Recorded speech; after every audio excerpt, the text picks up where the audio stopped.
Bonjour à tous, je suis très heureuse de vous retrouver sur le plateau d'Allo Pasteur pour cette nouvelle émission sur le thème cette fois-ci de la colère. Avec nous sur le plateau, le pasteur Valérie Brossier pour en parler. Bonjour pasteur Valérie. Bonjour Charlotte, bonjour à tous pour une nouvelle émission. Comment tu vas? Très bien. Bon, donc aujourd'hui on parle de la colère. Oui, on va parler de la colère, quelque chose qu'on n'aborde pas très souvent finalement. Non, tout à fait, pourtant on se met tous en colère. Mais c'est vrai qu'on ne sait jamais bien si on a le droit, si c'est bien ou si au contraire on dit beaucoup aux enfants et même aux adultes que voilà, il faut se taire, rien dire. Alors toi, qu'est-ce que tu en penses de la colère? Alors moi, la première chose que j'ai envie de vous dire, c'est que la colère, c'est quelque chose de très biblique. On retrouve ça souvent dans la parole de Dieu. Donc ça vaut le coup qu'on se pose quelques instants pour en parler ensemble. On trouve environ 600 références à la colère dans la Bible, et dont un tiers qui, je dirais, traite de la colère de l'homme et 2 tiers qui se rapportent directement à la colère de Dieu. Donc, je ne sais pas si tu savais, Charlotte, mais Dieu se met très souvent en colère. D'accord, alors vu que Dieu ne pêche pas, j'imagine que ça veut dire que la colère n'est pas nécessairement mal. Non, pas du tout. Donc nous voyons quand même qu'il y a des spécificités. Dieu se met en colère toujours un peu pour les mêmes choses.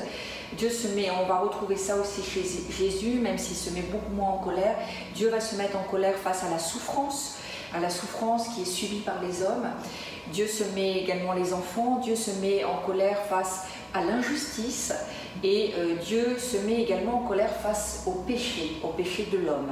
Voilà, c'est des choses très particulières. Donc je crois que bien sûr, dans ces cas-là, c'est les bons et les justes, et je dirais les normales et les saints, de se mettre en colère. Ah oui, donc la colère a une utilité Alors la colère est la base, bien sûr que ça a une utilité. Et je crois que la colère, c'est une émotion que Dieu nous a donnée. C'est une émotion, et comme toutes les émotions, on ne peut pas dire que c'est bon ou c'est pas bon.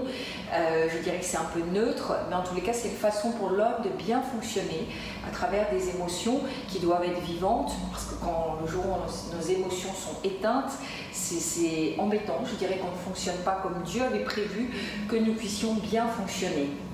Et la colère, cette émotion, elle nous est donnée pour réagir face à une situation d'injustice.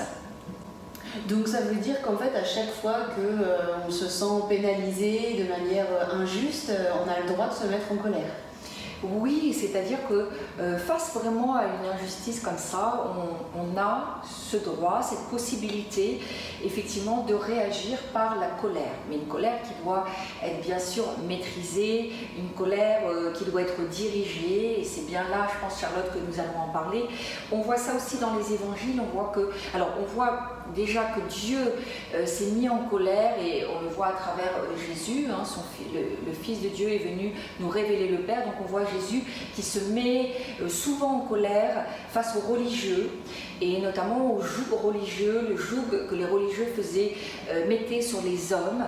Nous voyons que Jésus s'est mis en colère parce que les hommes refusaient de faire du bien et de guérir, ou de tout simplement faire du bien à leurs semblables, parce que c'était un jour de sabbat.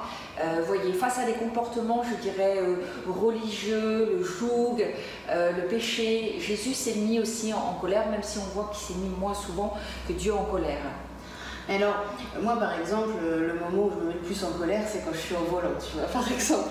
Alors, je peux pas dire honnêtement que je subis des injustices à chaque fois que je suis au volant, mais bon, je suis profondément énervée par la conduite des autres automobilistes. Alors là, est-ce que c'est une sainte colère? Alors, l'apôtre Paul va en parler, notamment dans le livre aux Éphésiens. Il dira « Mettez-vous en colère, mais ne péchez point ». Et c'est bien là, je crois, qu'il faut en parler, parce que c'est très important. Le fait de se mettre en colère, nous avons besoin, c'est comme un exutoire. Nous pouvons nous mettre en colère sans faire de mal à l'autre, et puis quelquefois à nous-mêmes aussi. C'est-à-dire que souvent, c'est ce que nous en faisons après de cette colère qui fait que nous sommes amenés à pécher. Qu'est-ce que je vais dire parce que je suis en colère? Je peux l'exprimer devant Dieu, ma colère, ce profond sentiment d'injustice qui ne sera peut-être pas le même pour tous. si je me vole quelque chose auquel je tiens, forcément je ne vais pas pleurer, mais si c'est injuste, donc là j'ai le droit de me mettre en colère, mais attention à ce qui va sortir de ma bouche, attention à ce que je vais dire à mon prochain, ou attention comment je vais manifester cette colère-là. Donc c'est quelque chose d'ailleurs qu'on n'apprend pas forcément aux enfants, on est très mal à l'aise par rapport à ça, et je crois que effectivement au volant, on peut en parler, on verbalise, hein, et quelquefois on klaxonne, on a des mots qui sont pas appropriés, voire disproportionnés, et c'est là justement qu'on peut se mettre à pécher. Donc le fait de se mettre en colère, de faire sortir par cette émotion, donc ce sentiment profond d'injustice, oui, mais attention après à ce qu'on en fait.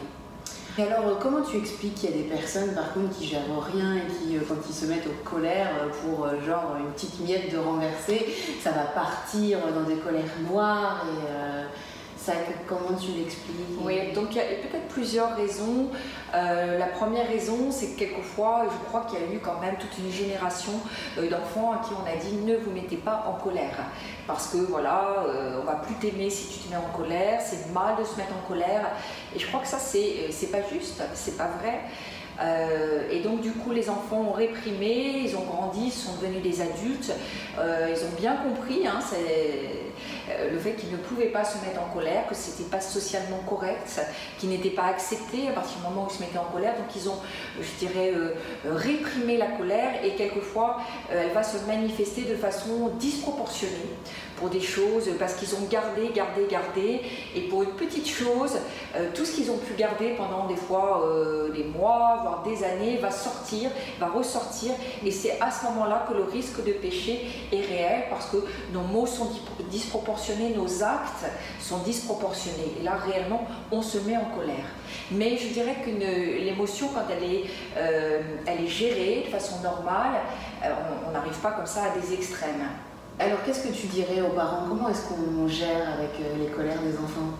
Oui, alors il y a un âge pour les colères, hein, parce que bien souvent ça passe au bout d'un certain temps, mais je crois qu'il faut, je dirais que pour l'enfant, c'est la fermeté et l'amour. Hein, il faut mettre des cadres, un cadre aux enfants, c'est très important, qui aime bien, châtie bien, c'est réel. Il faut que l'enfant se sente sécurisé par l'amour, mais en même temps les limites que le parent va lui donner. Alors, comment réagir face à une colère? C'est peut-être isolé dans une certaine mesure, à moins que l'enfant soit tout petit, tout jeune, ou se mettre avec lui, dire voilà, on te permet peut-être de te mettre en colère, peut-être l'enfant va crier, etc. Mais après, il faut qu'il arrive, lui, en grandissant, à gérer aussi ça, que ça dure de moins en moins longtemps, et puis qu'il puisse aussi gérer la frustration qui va souvent avec la colère. Donc apprendre à l'enfant que oui, il peut manifester, il peut crier, il peut râler, mais déjà que ça ne doit pas durer très longtemps, qu'il apprenne à gérer, à se maîtriser, et surtout que quand il y a cet instant où il se met en colère, que la colère ne soit retournée, je dirais dirigée ni vers lui ni vers les autres.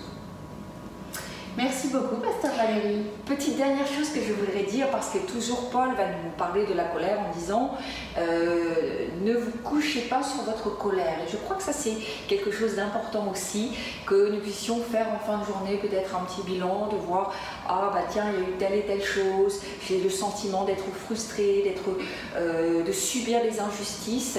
Et je crois que là l'apôtre Paul nous invite aussi à pardonner.